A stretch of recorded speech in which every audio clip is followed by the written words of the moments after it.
Public health advocates across the globe are expressing alarm after President Trump ordered the United States to withdraw from the UN's World Health Organization. The U.S. is the biggest financial backer of the WHO, contributing about 18% of the agency's budget. Trump's decision puts numerous programs at risk, including efforts to tackle tuberculosis and HIV/AIDS. On Monday evening, Trump signed an executive order declaring the U.S. would leave the Global Health Agency. This man's executive orders, like, for example, pulling out of the World Health Organization, is going to cause trouble beyond belief for everyday, hardworking Americans. Sure enough, yeah. Trump signed an executive order that would start the process of the U.S. leaving the World Health Organization. And I feel like there are some things that Trump is doing because they're his idea, and some things that he's doing because his aides and the people that wrote up Project 2025 are pushing him to do it for whatever their own reasons are, right? Like, I feel like they went to Trump and they were like, we need you to pull out of the World Health Organization. Then Trump was like, who? My North Star, Josh Johnson, hilariously chides the president. As we know, this is a man who will not release his grades from college and does not even pronounce orange correctly. Oh, look at that. It says TikTok. My, what is that all about? TikTok is worthless. Worthless. If I don't approve it, it has to close. I learned that from the people that own it. If I don't do the deal, it's worthless, worth nothing. If I do the deal, it's worth maybe $1 trillion, $1 trillion. So if I do the deal I'm talking about doing it for the United States. Ah, yes, of course, for the United States. Duh, glad he clarified. This dude also signed an executive order, the one they promised to, delaying the TikTok ban. But while he was talking about it, after he signed it, he was basically saying like, oh yeah, you know, the U.S.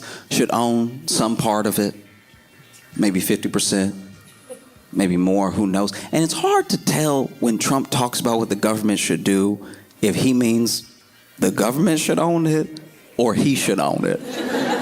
Because I'm not gonna lie, this TikTok thing is the most mob boss thing I've ever seen. It's the most like, oh, you like your little thing, like, yeah, okay. Maybe I own some of it.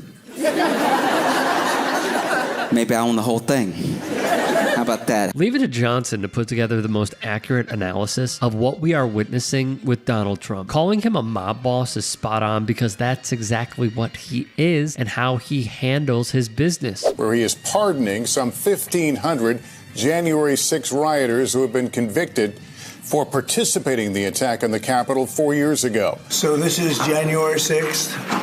These are the hostages. Approximately 1,500 for a pardon. Yes. Full pardon.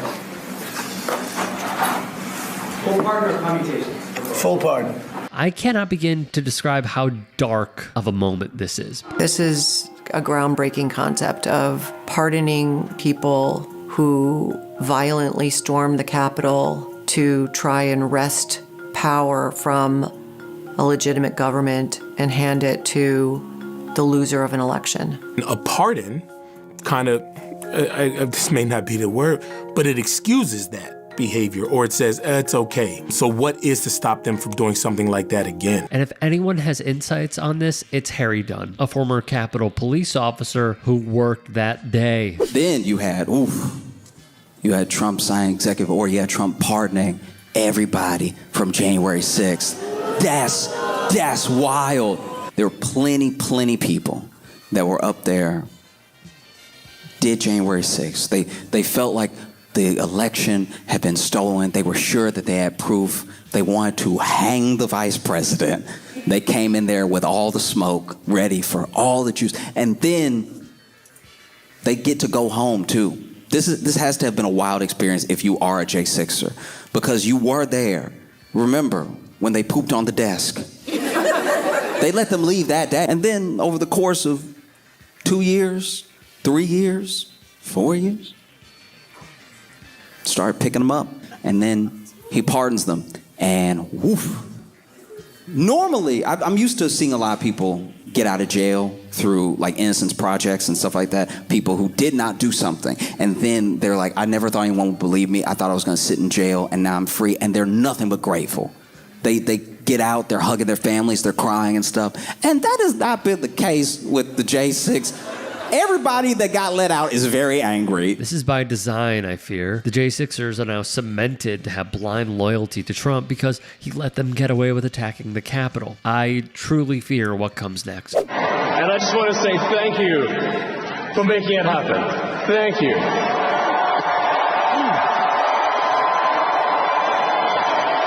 To reiterate, we know what we saw. Believe your own eyes. Elon, was standing behind the presidential seal. And this is how you know that a lot of people are truly out of their minds. This dude did a Nazi salute that we then debated if it was a Nazi salute for like every day after, including the day of. And I don't know if you should be allowed to talk if you can't believe your eyes. Do you know what I mean? Like, there were people that were like, that was not a Nazi salute. He was throwing his heart out to the crowd. I'm like, well, he has a weird pitch.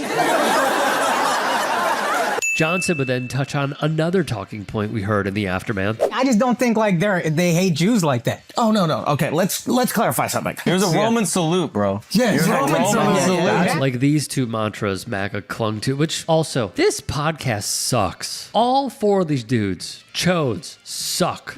Because so many people had so many different things. They came to his defense. It was several things at once. It was like, guys, no, that was not a Nazi salute, okay? It was a Roman salute. I'm like, all right, you ever split a hair before? Apparently you don't know what that looks like. No, it wasn't a Roman salute. He has Asperger's. I know a lot of people with Asperger's. I know a lot of people that are on the spectrum. I know a lot of people with, different types of autism on different parts of the spectrum. And when I've hung out with them and they've needed to point,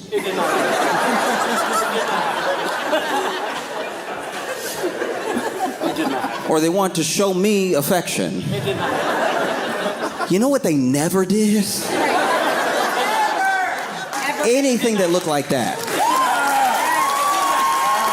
To see more of Josh's stand-up, check out his YouTube channel. The URL is youtube.com/@JoshJohnsonComedy. His IG can be found under the same handle. Ditto for his TikTok. And if you want to see him live, head to JoshJohnsonComedy.com. Hey, I appreciate you watching. Now, if you can, please do become a channel member by going to youtube.com/TYT Sports and clicking the join button. If that's too much for you, you can just go to TYT.com/join to become a member. It helps all of us out here at the Young Turks and keeps our network afloat. In addition, you could follow me on my socials on Twitter, Instagram, and TikTok. Appreciate the love. Have a great day.